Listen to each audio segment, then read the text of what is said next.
Hello అందరికీ welcome to Anu KR blogs. నేను మీ అనురాధ.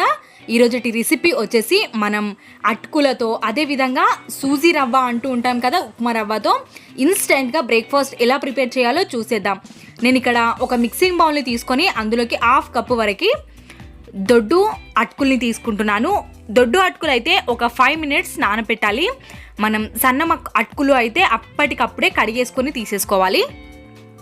ఇలా ఒక 5 minutes నానబెట్టుకోవాలి. ఇంకొక బౌల్లోకి నేను ఇక్కడ హాఫ్ కప్ అటుకులకి 1 కప్పు వరకు బొంబాయి రవ్వని తీసుకుంటున్నాను. మనం ఉప్మా చేసుకుంటాం కదా, ఆ రవ్వని తీసుకున్నాను. నేను ఇక్కడ హాఫ్ కప్పు అటుకులకి 1 కప్పు రవ్వని యాడ్ చేసుకొని ఇందులోకి బటర్ మిల్క్ని 1 కప్పు వరకు యాడ్ చేసుకోవాలి. మంచిగా పెరుగుని గిలగొట్టుకొని ఇలా వేసేసుకున్నామంటే మనం పెరుగుతోనే ఇక్కడ మంచిగా దీన్ని కలిపేసుకోవాలి మజ్జిగతోని. ఇలా మనం కలిపేసుకున్న తర్వాత మీ దగ్గర పుల్లటి పెరుగు ఉందనుకోండి, ఒక 2 నుండి 3 స్పూన్స్ వరకు పుల్లటి పెరుగుని యాడ్ చేసుకోండి. లేదు అనుకుంటే ఇలా హాఫ్ నిమ్మరసాన్ని యాడ్ చేసుకున్నారంటే మనకి పులుపుదనం ఏర్పడి చాలా టేస్టీగా ఉంటుంది టిఫిన్ అనేది. ఇలా మొత్తాన్ని ఒకసారి మిక్స్ చేసేసుకొని ఇది కూడా ఒక 5 minutes నానడానికి పక్కకు పెట్టేసేయండి. అప్పటిలోపు మనం ఇక్కడ ఒక క్యారెట్ తురుము, అదేవిధంగా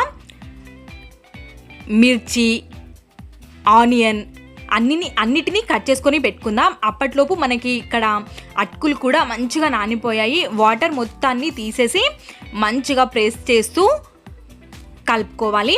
వీటన్నిటినీ మెత్తగా చేసేసుకున్న తర్వాత మనం మజ్జిగని వేసి సూజీ రవ్వని నానబెట్టుకున్నాం కదా, దాన్ని కూడా తీసుకొని ఒకసారి చెక్ చేసుకోండి.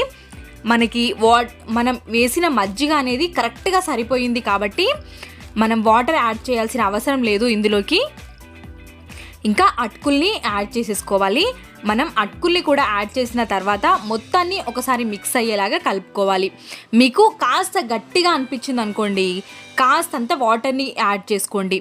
లేదంటే మరీ లూజ్గా అయిపోయినట్టయితే కాస్తంత రవ్వని యాడ్ చేసుకోండి. పర్ఫెక్ట్ కన్సిస్టెన్సీలో ఉండే విధంగా చూసుకోండి. ఈ విధంగా మొత్తాన్ని ఇలా ప్రెస్ చేస్తూ స్పూన్తో కలుపుకున్నారంటే ఈ కన్సిస్టెన్సీ ఉండాలి, మనకి కరెక్ట్గా ఉంటుంది. ఇప్పుడు ఒక పచ్చిమిర్చి తరుగు, అదేవిధంగా ఆనియన్ తరుగు, కొత్తిమీర, కరివేపాకు, ఇప్పుడు క్యారెట్ తురుము, ఇంకా మీరు ఇందులోకి ఇష్టమైతే క్యాబేజ్ తురుముని కూడా యాడ్ చేసుకోవచ్చు ఇష్టం ఉంటేనే. సాల్ట్, పసుపు, టేస్ట్కి సరిపడా కారం, కాస్తంత జీలకర్ర వేసేసుకొని ఇప్పుడు మనం మొత్తాన్ని మంచిగా మిక్స్ చేసేసుకోవాలి.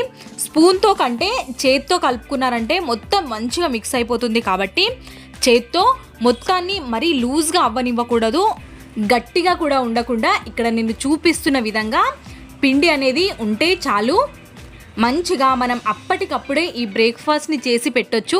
చిన్న పిల్లల దగ్గర నుండి ముసలి వాళ్ళు కూడా ఇష్టపడే హెల్దీ బ్రేక్ఫాస్ట్ రెసిపీ ఇది. ఇలా మనం చేతిలో పట్టుకుంటే ముద్దలా అయిపోవాలి, ఇలా ఉంటే కరెక్ట్. ఇంకా స్టవ్ పైన ఒక ప్యాన్ని పెట్టుకొని ఆ ప్యాన్లోకి కాస్తంత ఆయిల్ని యాడ్ చేసుకొని మొత్తం ప్యాన్ నిండా స్ప్రెడ్ చేసుకోండి ఆయిల్ని.